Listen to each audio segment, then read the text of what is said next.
बिस्मिल्लाहिर्रहमानिर्रहीम। पाक news observer के नाज़रीन अस्सलामु अलैकुम। जैसे कि नाज़रीन आपको मालूम है कि हम अपनी वीडियोज़ में मुख्तलिफ़ शख्सियात को मदऊ करते हैं और उनसे जो है वो उनकी स्पेशलिटी के हवाले से जो है गुफ्तगू करते हैं। तो आज हमारी जो मुलाकात में जो शख्सियत मदऊ हैं उनका ताल्लुक़ शोबा तिब से है, जिसमें उनका दावा है कि वो पानी के ज़रिए जो है वो तमाम बीमारियों का इलाज करते हैं। बीमारी चाहे किसी भी नौइयत की हो, कितनी भी पुरानी हो, वो उसका इलाज जो है पानी के ज़रिए करते हैं। तो डॉक्टर साहब जो है वो किस तरह इलाज करते हैं, क्या तरीका इलाज है, क्या परहेज़ होगा, क्या सिलसिला होगा, ये बातें जो है डॉक्टर साहब से हम अभी थोड़ी देर में शुरू करने वाले हैं। तो बग़ैर किसी तमहीद के हम डॉक्टर साहब की तरफ चलते हैं और उनसे बात का आगाज़ करते हैं। आइए।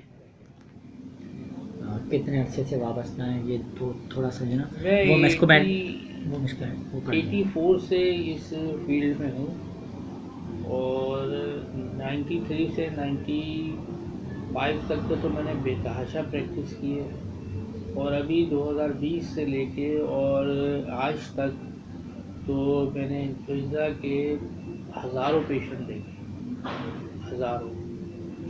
और ख़ास तौर पे जो वबा आजकल चल रही है, नज़ले, खांसी, फ्लू, इसमें तकरीबन लोगों को मैं एडवांस में भी दवाई दे चुका हूँ और ज़्यादातर पेशेंट मेरे यही आते हैं, 2 किस्म के मेरे पास ज़्यादा आते हैं। डॉक्टर साहब पहले तो ये बताइए कि आपका तरीका इलाज क्या है और इसका जो ख्याल आपको कैसे है? ये तरीके इलाज जो है दुनिया में बेइंतहा हैं, जो मशहूर हैं उसमें है एलोपैथी है, होम्योपैथी है, हिकमत है, एक्यूपंक्चर है और भी बहुत सारी चीज़ें हैं। सबसे पुराना तो चाइनीज़ तरीके इलाज है और भी बहुत सारे आयुर्वेदिक, दुनिया में तकरीबन कोई 150 के करीब जो है तरीके इलाज है। हमने जो ये तरीके इलाज निकाला है, ये मैंने तैयार किया था। मुझे जैसे कंप्यूटर में वायरस होता है ना, वायरस कंप्यूटर में वायरस आ जाता है, फाइलें ख़राब हो जाती हैं। इससे मेरे जहन में बात आई थी। और दूसरी ये कि जैसे आरओ प्लांट होते हैं, उसमें पानी को ज़ीरो कर दिया जाता है, उसमें मिनरल मिलाए जाते हैं। तो पानी में कुदरत ने इतनी चीज़ें दी हैं जिसमें कोई हद नहीं है। दुनिया के मुख्तलिफ़ इलाकों में पानी मुख्तलिफ हैं। जितने भी नॉर्दर्न एरिया में हम चले जाएं दुनिया के कहीं भी, तो वहाँ इतना ख्याल नहीं रखा जाता सफाई सुथराई का, लेकिन लोग सेहतमंद होते हैं और सिर्फ पानी बेचते हैं। तो इस चीज़ को देखते हुए कंप्यूटर और पानी के मिक्सचर से हमने ये निकाला कि जो भी बीमारी होती है उसको हम कंप्यूटर में शिफ्ट करते हैं, उसके डिज़ाइन को, पूरी चीज़, उस पूरे फार्मूले को। उसके बाद उसको पानी से हम मैच करते हैं। पानी से मैच करने के बाद फिर उसका जो भी लेवल बढ़ाना होता है, घटाना होता है, वो सब करके उसको इस स्टेज पे ले आते हैं कि ये मतलब वो बीमारी में जब भी ये दवाई दी जाएगी, हम उसको दवाई का नाम देते हैं, तो यह 100 नहीं बल्कि 200% काम करेगी। सही है। अच्छा, अब रह गया ये कि खाली पानी नहीं है, इसके साथ हमें जो है ना अल्कोहल भी ऐड करनी पड़ती है ताकि पानी ख़राब नहीं हो।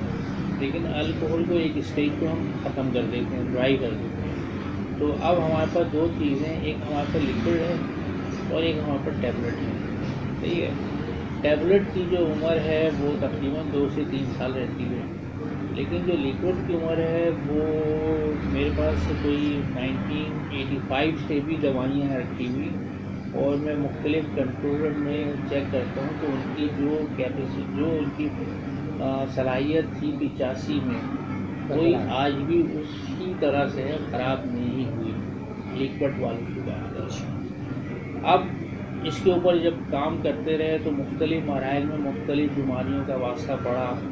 किसी ने कुछ कहा, किसी ने कुछ कहा। बहरहाल ये कि एक 2-3 चीज़ें ऐसी बना ली, अल्लाह ने बना दी हैं। मेरा इसमें कोई ख़ास कारनामा नहीं, अल्लाह की मदद है।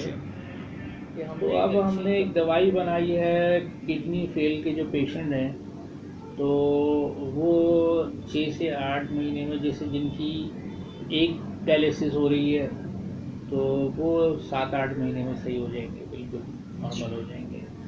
और अगर किसी के 2 डायलिसिस हो रही हैं तो वो 14-15 महीने लगेंगे उनको। और जिनके 3 हो रहे हैं तो उनको तकरीबन 18 महीने में 3 दिन। हाँ, जिनमें हफ्ते में 3, जिनके हफ्ते में 3 डायलिसिस हो रहे हैं। एक तो ये होता है कि हफ्ते में 1 हो रहा है, एक होता है हफ्ते में 2 हो रहा है, एक हो रहा है हफ्ते में 3। ऐसे लोगों को 2 साल के अंदर अंदर 3 डायलिसिस वाले बिल्कुल नॉर्मल हो जाते हैं। किडनी 100% काम करने लगती है और उसमें प्रॉब्लम नेफ्रोल और इसकी क्या नाम श्रिंक हो जाती हैं, किडनियाँ सिकुड़ जाती हैं। तो हमारे इस फार्मूले से किडनी बिल्कुल नॉर्मल हो जाएगी, कोई डैमेज नहीं होगा, कोई नुकसान नहीं होगा और बिल्कुल लोग सही हो जाएंगे 100%। क्योंकि कुदरत ने किडनी 2 दी हैं और एक किडनी की तकरीबन उम्र 100 साल है, तो 2 की 200 साल होती है। इतनी जल्दी जो ख़राब हो जाती हैं उसकी वजह ये है ख़ास तौर पे कि हमारे यहाँ जो कोल्ड ड्रिंक का इस्तेमाल है, सही है, और दूसरे ये कि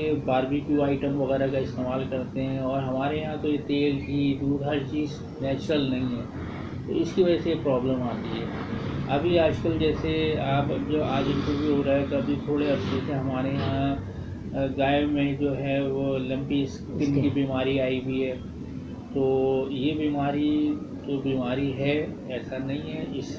इसको मैं 2 हिस्सों में डिवाइड करूँगा। एक ये कि जिनके जानवरों में बीमारी आई हुई है तो वो ज़रा एहतियात करें, ना तो इसका गोश्त बेचें ना इसका दूध किसी को पिलाएं, सही है। दूसरी बात ये कि फौरी तौर पर अगर मुझसे रुजू करें तो इनके मज़ीद जानवरों में ये बीमारी नहीं आएगी और जो आई भी है वो भी नॉर्मल हो जाएगी। क्योंकि इसमें ये होता है कि फोड़े निकल आते हैं जानवर के, फिर वो सुस्त हो जाता है, उसको भूख नहीं लगती। और दूसरी ये कि परिंदे वगैरह और मक्खियाँ मच्छर वगैरह उसकी स्किन पर आते हैं तो वो और मज़ीद बीमारियाँ बढ़ जाती हैं उसके अंदर। तो आप शहरियों को क्या कहेंगे? शहरियों को मैं ये कहूँगा कि एक तो ये है कि जो लोग कहते हैं कि गोश्त को बहुत पकाओ हाई टेम्परेचर में, तो गोश्त खाना ही बेकार है, तो गोश्त ही नहीं खाया।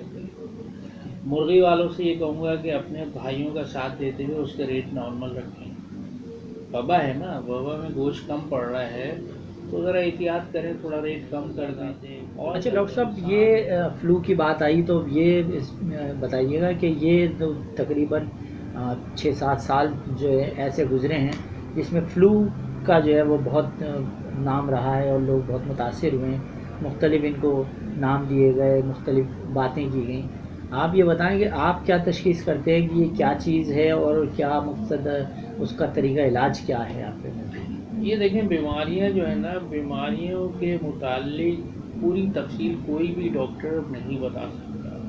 ये पूरा सिस्टम, आप इलाज तो कर सकते हैं, मालूमात कर सकते हैं, बता भी सकते हैं, लेकिन पूरा सिस्टम अल्लाह चला रहा होता है। बेशक दुनिया का सारा सिस्टम अल्लाह चला रहा होता है। अब फ्लू होता है, कुछ नहीं होता, फ्लू में मर भी जाते हैं लोग, एक्सीडेंट में भी लोग मर जाते हैं। जी, ये पहली मरतबा हुआ कि लोगों की अमवात ये जो लोगों की अमवात आ रही है ना, तो इसमें जो गवर्नमेंट की SOPs हैं उस पर लोग अमल करें, उस पर अमल करें लोग, और सफाई सुथराई का ख्याल करें, खाने पीने में साफ़ सुथरा खाएं, गोश्त वगैरह से थोड़ा कम कर दें, मछली का इस्तेमाल करें, सब्ज़ी का इस्तेमाल करें, दूध का इस्तेमाल करें, और ख़ास तौर पर खजूर ज़रूर खाएं। एक तो खजूर तो डेली खाएं। खजूर का जिक्र इस वजह से नहीं करता हूँ, बहुत महंगी हो जाएगी, जैसे सना मक्की हो गई थी। जिस चीज़ का जिक्र मीडिया पे होता है वो चीज़ महंगी हो है कि वो लोगों को जो है ना, मतलब मेरा ये कहने का मकसद है कि कोशिश करें कि हर चीज़ अपने सामने बनवाएं। तेल अपने, थोड़ा सा टाइम लगेगा, तेल अपने सामने निकलवाएं, चक्की पे जाके आटा अपने सामने। पहले भी तो होता था 30-40 साल पहले लोग तो पहले खुद ही पीसते थे, खुद ही मकई लेके, वो गंदम लेके जाते थे और वो पिसवाते थे चक्की से कि 10 किलो पीस दो, 20 किलो पीस दो।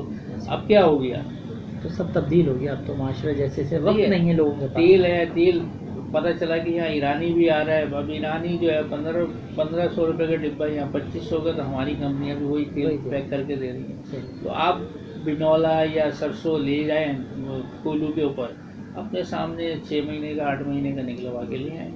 इसी तरह अच्छे दुकानों से सामान ख़रीदें और चेक कर लें, टेस्ट कर लें, अगर वो चीज़ सही आपको लगती है तो आइंदा वही ख़रीदें। और दूसरा ये कि सबसे जो इम्पोर्टेंट बात मैंने देखी है किडनी फेल के अंदर, वो ये देखिए कि लोग बग़ैर डॉक्टर की एडवाइस के दवाई इस्तेमाल करते हैं। अच्छा, इसमें पेनाडोल है, एंटी एलर्जी है और एंटीबायोटिक है। लोग जाएंगे स्टोर के ऊपर, कहेंगे यार मुझे नज़ला हो गया, बुखार हो रहा है, उन्होंने उठाया एक एंटी एलर्जी दे दी है और एक एंटीबायोटिक दे दी, सूट करे या ना करे। अच्छा, बाज़ दफ़ा डॉक्टर भी गलती कर जाते हैं। हाँ, डॉक्टर भी, क्योंकि एंटीबायोटिक तो वेट के हिसाब से दी जाती है। डॉक्टर से गलती होती है कि उनको ये पता नहीं है कि एक हाथी का मुक्का और एक आदमी के मुक्के में ज़मीन आसमान का फ़र्क होगा, और पहले ही हाथी का मुक्का ठोक देंगे तो बंदा तो मर जाएगा। तो वही जो उन्होंने 400 mg देनी, वो 200 करके दे दे, 2 सुबह 200 शाम को दे दें, बीच में जो 8 घंटे का गैप आएगा बॉडी उसको कवर कर देगी। बात तो वही हो गई। तो ज़्यादा इस वक्त जो मेरी ज़्यादा प्रैक्टिस है वो कोरोना, सॉरी काट दिएगा ये, मेरी ये जो है किडनी के हवाले से है। और किडनी के अलावा जो दवाइयाँ मैंने बनाई भी हैं वो ये है कि नाक की हड्डी वो आपकी सीधी हो जाएगी 6 से 7 महीने में। आपके टॉन्सिल्स, बच्चों को मैं कहता हूँ टॉन्सिल्स ना निकलवाएं 7-8 महीने में, 6 महीने में, किसी का 4 महीने में, किसी का 3 महीने में टॉन्सिल्स भी बच्चों के ख़त्म हो जाएंगे। और टॉन्सिल्स अगर निकलवा देंगे तो कोई फ़ायदा नहीं होगा, फिर भी आपको होगी बीमारी। अच्छा, उसके बाद और हो जाएगी 20 साल के बाद हार्ट की प्रॉब्लम हो जाएगी। और ये टॉन्सिल्स निकलवाने जी के बाद? जी जी जी जी टॉन्सिल्स निकलवाने के बाद 20 से 25 साल के बाद हार्ट की बीमारी ज़रूर होगी। और एक दवाई जो मेरी सबसे ज़्यादा चल रही है वो चल रही है हार्ट, यानी blood pressure, high blood pressure, और जो ब्लड वेसल्स हैं जो बंद हो गई हैं, जिसमें कोलेस्ट्रॉल जमा हुआ है, या लोगों को कोलेस्ट्रॉल पूरा LDL वगैरह जो है बेड वाले हैं, तो वो ये दवाई खाने से बिल्कुल कुदरती तौर पर नॉर्मल हो जाएंगे। तो डॉक्टर साहब इसकी रिकवरी का कोई टाइम फ्रेम? इसकी रिकवरी का ये है कि 1 महीने खाने के बाद आपको खुद आपकी बॉडी फील करेगी, आपको चलने में जैसे सांस फूलती है वो फूलना बंद हो जाएगी। आपको सीढ़ी चढ़ते हैं तो पता चलता है कि आपके मसल्स फुल हो जाते हैं, वो नॉर्मल हो जाएंगे। आप चौथी मंजिल नहीं जा सकते, जिसको हार्ट की प्रॉब्लम है डॉक्टर ही मना करते हैं। तो मैं ये कहता हूँ कि ना स्टेंट डलवाने की ज़रूरत है ना बाईपास करवाने की ज़रूरत है। आप स्टेंट डलवाएंगे, अगर आप परहेज़ नहीं करेंगे तो आपको फिर 4-5 साल के बाद फिर स्टेंट डलवाने पड़ेंगे, या अगर आप बाईपास कराते हैं फिर भी स्टेंट डालने पड़ेंगे। अच्छा। हाँ, तो अगर ये मेरी दवाई आप खाते हैं तो इसका ये है कि जब आपकी बिल्कुल हर चीज़ नॉर्मल हो जाए तो आप महीने में 1 दफ़ा एक खुराक ले लिया करें, ठीक है, ताकि रिपीट ही नहीं हो कोई चीज़। और ये टोटल जो चीज़ है ये वाटर बेस है। और जो लोग वाटर को समझते हैं वो मेरी बात समझ गए होंगे। जैसे दुनिया में एक चीज़ चल रही है कैंगिंग वाटर, सही है, कैंगिंग वाटर जो है ना अल्कलाइन पैदा करता है। तो ये उसको सोचते हुए तो मशीन बनाई थी जापान ने, हमने उसी को सोचते हुए इसको पूरी डिज़ाइन की है कंप्यूटराइज। इस पानी को हमने उस पर डिज़ाइन किया है, उससे हम हर बीमारी का इलाज निकाल लेते हैं। तो एक मिसाल दी है मैंने कैंगिंग वाटर की कि उससे बहुत सारी बीमारियां निकल आती, उससे सही हो जाती हैं, किडनी में भी बहुत फ़र्क डालता है वो। तो ये एक सोच है जो कोई मानेगा नहीं ना इसको, अगर मैं कहूँ कंप्यूटर बेस्ड लोग नहीं मानेंगे, तो मैं उसके लिए कह रहा हूँ कैंगिंग की मिसाल दे रहा हूँ। ये कैंगिंग से बहुत ही डिफरेंट है और हर चीज़ बिल्कुल अलग चीज़ है। आपकी ख़वातीन को एक प्रॉब्लम होती है, एड़ी में उनकी हड्डी निकल आती है, वो सही हो जाएगी 4-5-6 महीने में, 4 महीने में। आजकल लोगों को आसाब का भी बड़ा मसला हो रहा है। आसाबी बीमारी है, हाँ आसाबी भी बिल्कुल नॉर्मल हो जाएंगी, या मोरों की बीमारी है, सही है ना, मोरों की बीमारियाँ वो सही हो जाएंगी इंशाल्लाह। और अब हमारे यहाँ बीमारियाँ जो बढ़ रही हैं या हमारे यहाँ तशद्दुद बढ़ रहा है, वो इस वजह से बढ़ रहा है कि हम लोग पूरी नींद नहीं ले रहे। और दूसरी बात ये कि हमारे खुराक में पिछले दिनों दूध में ऑक्सीटोसिन टाइप के इंजेक्शन आते थे जो सेक्स बढ़ा देते थे। अब जो आए दिन आप सुनते हैं कि बच्ची के साथ रैप हो गया या बच्चे के साथ रैप हो गया या जो भी हो गया, उसकी वजह ये मिलावट वाली चीज़ें हैं जो इंसान को प्योर चीज़ देने के बजाय उसके अंदर वो चीज़ देती हैं जो सेक्स डेवलप करता है। अगर ये सब हुकूमत का काम है, और हुकूमत तो गिराने और खड़ा करने में लगी हुई है। शुरू से यही है, 72 साल हो गए, खड़ा करें या बैठा दें, खड़ा करें या बैठा दें। तो बहरहाल ये मेरी अब कोशिश होगी कि इंशाल्लाह आपका तामुन रहा तो मैं लोगों को जो है ना जो लोग, मेरा फ़ोन नंबर भी आपके इस पे आ जाएगा, तो आप मुझसे सुबह 10 बजे से लेके रात 12 बजे तक आप मुझसे, या 10 बजे तक कांटेक्ट कर सकते हैं, मालूमात ले सकते हैं। और मुझसे कोई भी बीमारी से मुतालिक, एक दफ़ा मैं बोलूँगा, ऑपरेशन कराने से पहले किसी किस्म का कोई भी ऑपरेशन, आपसे रब्ता है। पित्ते का ऑपरेशन है, गुर्दे की पथरी भी आराम से 16 दिन लगेंगे, गुर्दे की पथरी निकल जाएगी। अच्छा, पित्ते की पथरी में थोड़ा टाइम लगता है, वो 8-10 महीने लग जाते हैं। इन दोनों का तो काफ़ी लोगों का ये कि वो जो है ऑपरेशन की तरफ ही जाते हैं। नहीं, कोई ज़रूरत नहीं है। 16 दिन इंशाल्लाह, 16 दिन में किडनी से स्टोन निकल जाएगा, बिल्कुल पाउडर बन के। ये तो क्रिस्टल भी नहीं बनेगा, पाउडर बन के निकलेगा। और उसके बाद दोबारा स्टोन बनेगा नहीं, वो जगह ही फिल हो जाएगी। और अच्छा, ऐसा हाँ, बनेगा नहीं। ये ज़रूर है कि मकसद लोग ऑपरेशन करा लेते हैं, लेकिन थोड़े अर्से बाद फिर उनको वही हाँ, नहीं, शिकायत वो होती है। तो जिस तरीके से भी निकाल दें फिर बन जाएगी, कोई भी तरीके से लिपोट्रिप्सी से निकाल दें फिर बन जाएगी। तो उसमें लिपोट्रिप्सी करने के बजाय मैं ये कह रहा हूँ, ये दवाई खा लें, और उसके साथ जो है वो 15 दिन का जब ये दवाई खा लेंगे, किडनी से स्टोन निकल जाएगा, उसके बाद फिर मैं उनको दवाई दूंगा। महीने में एक दफ़ा खानी है, ज़िंदगी भर 12 खुराकें खानी है साल के अंदर। कौन सी इतनी बड़ी बात है, सही है। इसी तरह शुगर वाले जो हैं, उनको मैं एक दवाई देता हूँ कि उनको कभी है ना हार्ट अटैक नहीं हो।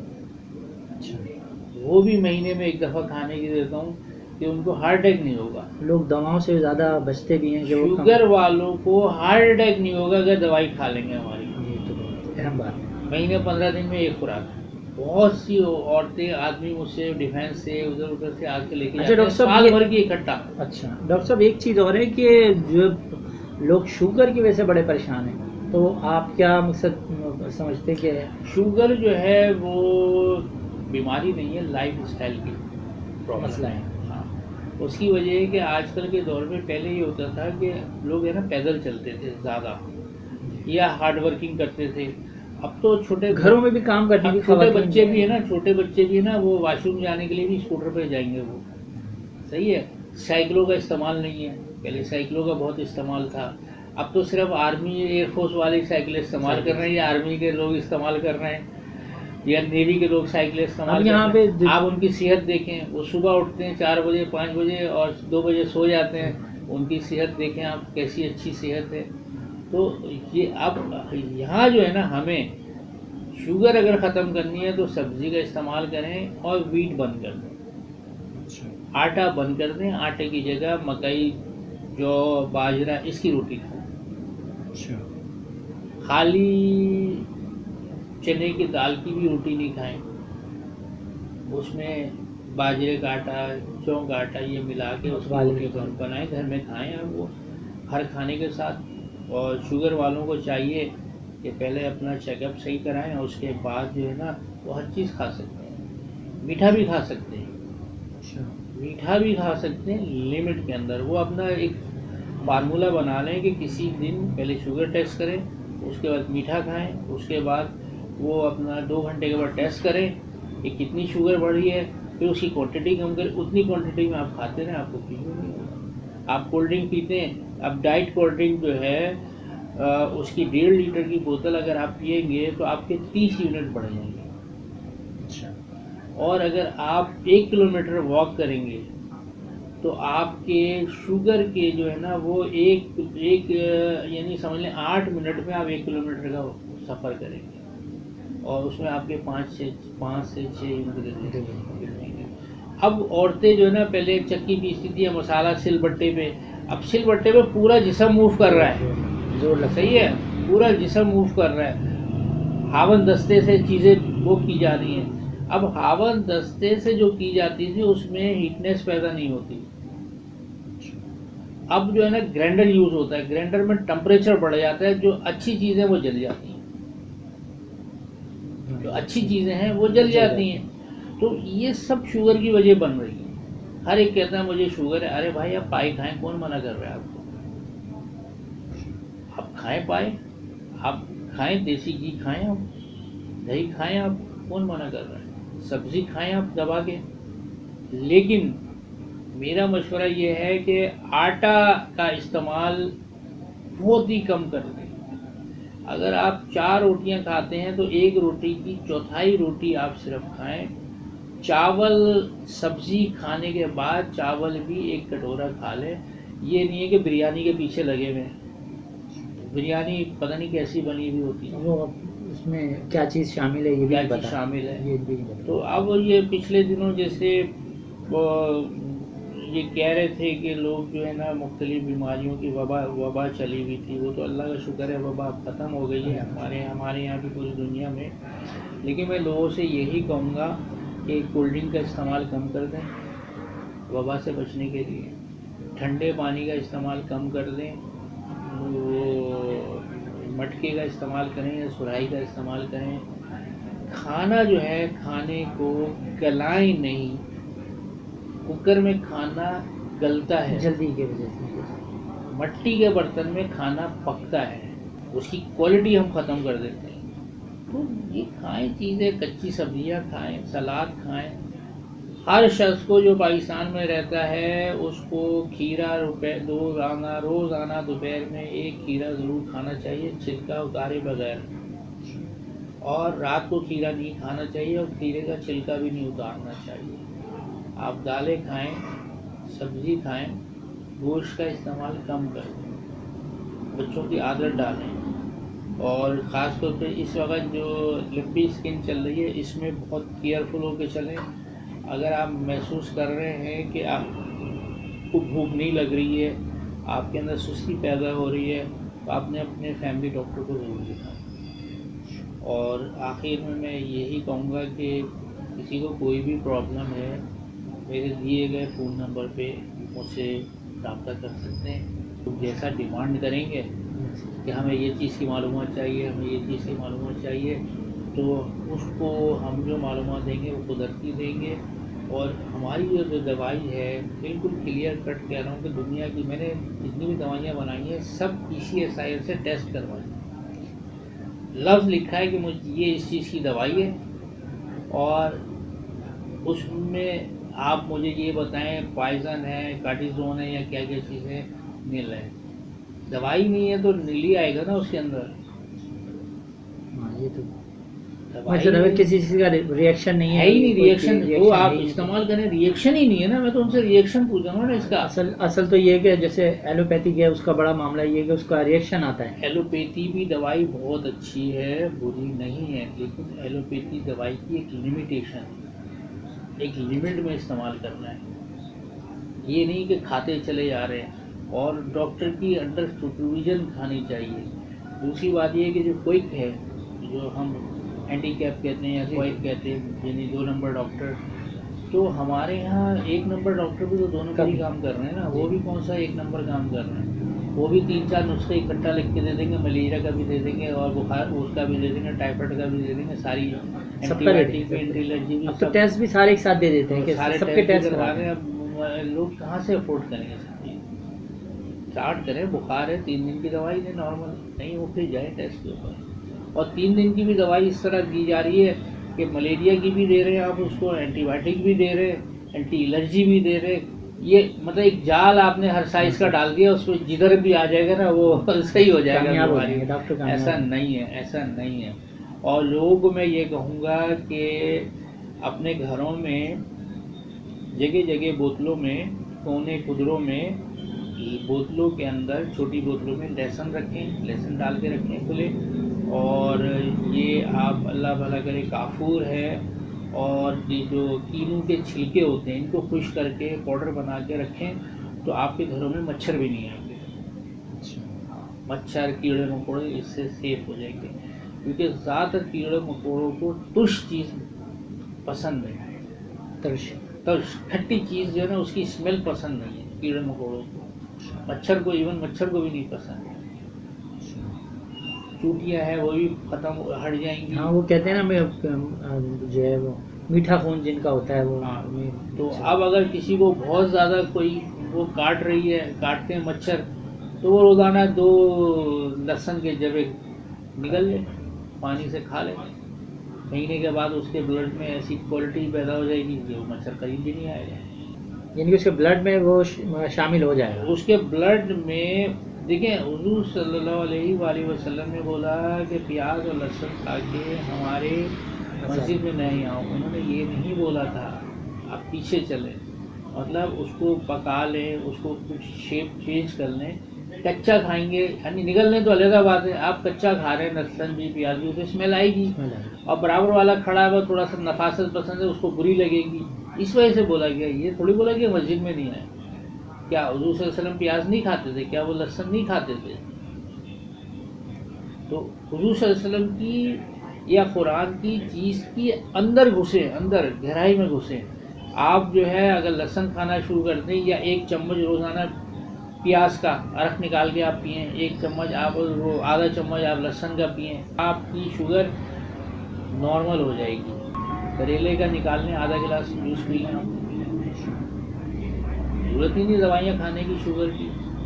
अच्छा डॉक्टर साहब, आखिर में ये जो आपका जो तरीका इलाज है उसके हवाले से किसी हुकूमती सतह पे या किसी और NGO या किसी ने कोई रब्ता किया हो, या आप ये काम अभी? नहीं, मेरे से किसी ने कोई रब्ता नहीं किया। मैंने बहुत सारे लोगों से रब्ता किया था, इवन के मैंने फ्लू की और इसकी ये नज़ला मलेरिया की तकरीबन 1.5 करोड़ गोलियाँ दी हैं लोगों को सेफ्टी के लिहाज से। उनकी रिपोर्टें भी हैं बहुत सारों की मेरे पास, और 20 गोली एक बोतल में मेरी होती है, उससे आप हिसाब लगाने कितने लोगों को दी होगी। 1.5 करोड़। कोई किसी से मैंने पैसे नहीं लिए, 1 रुपया किसी से नहीं लिया। अल्लाह ने मुझे नवाजा हुआ है, अल्लाह मुझे दे रहा है। बस मैं ये कह रहा हूँ, जो मेरा नज़रिया है वो ये है कि कोई भी मुसलमान बच्ची, बच्चा, बूढ़ा, जवान बीमार नहीं हो, ये तो अल्लाह ताला सेहतमंद रहे। और आप जितनी देर वज़ू में रहेंगे कोई बीमारी करीब नहीं आएगी, क्योंकि वज़ू उस चीज़ को ख़त्म कर देता है जो गुनाह है, जो कोई ख़त्म नहीं कर सकता सिवाय अल्लाह के।